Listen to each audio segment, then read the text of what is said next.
આ તરફ વાત કરીએ દાહોદમાં નકલી બેંકનો પર્દાફાશ થયો છે। રાજ્યમાં હવે ફાઇનાન્સ બેંકની નકલી બ્રાન્ચનો પર્દાફાશ થયો છે। દાહોદમાં ઉત્કર્ષ સ્મોલ ફાઇનાન્સ બેંકની બ્રાન્ચે નકલી હોવાનો ખુલાસો થયો છે। બેંકની બ્રાન્ચના નામે 28.60 લાખના દાગીનાની છેતરપિંડી કરાઈ। દાહોદમાં ગોધરા રોડ ઉપર બેંકની બ્રાન્ચ ખોલી અને છેતરપિંડી કરાતું હોવાનો ખુલાસો થયો છે। તો દાહોદ પોલીસ સ્ટેશનમાં 2 શખ્સ સામે ગુનો નોંધાયો છે। તો રાજ્યમાં હવે ફાઇનાન્સ બેંકની નકલી બ્રાન્ચનો પર્દાફાશ। દાહોદમાં ઉત્કર્ષ સ્મોલ ફાઇનાન્સ નામની જે બેંકની બ્રાન્ચ ખુલી હતી તે નકલી હોવાનો ખુલાસો થયો છે।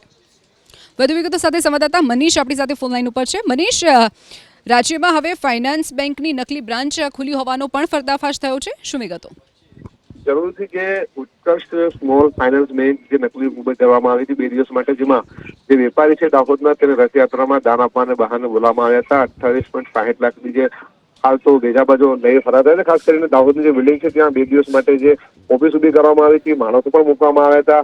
તમામ જે કાવતરું ભજવી વડે ઉભું કરવામાં આવ્યું હતું। ત્યારબાદ જે ફાઇનાન્સ જે માણસ છે યુવક બોલાવવામાં આવ્યા હતા ઝવેરીને, અને ત્યારબાદ બેંકના નામે તેઓને હાલ તો અહીં જે તેઓ પૈસા લઈ તેઓ ફરાર થયા હતા। ખાસ કરીને તેને લઈને હાલ તો દાહોદના એ ડિવિઝન પોલીસ સ્ટેશન ખાતે ફરિયાદ નોંધવામાં આવી છે અને પોલીસે ફરિયાદને લઈને જે પરપ્રાંતિ છે તેઓને પકડવાના ચક્રો ગતિમાન કર્યા છે। જી ચોક્કસથી મનીષ, માહિતી બદલ આભાર।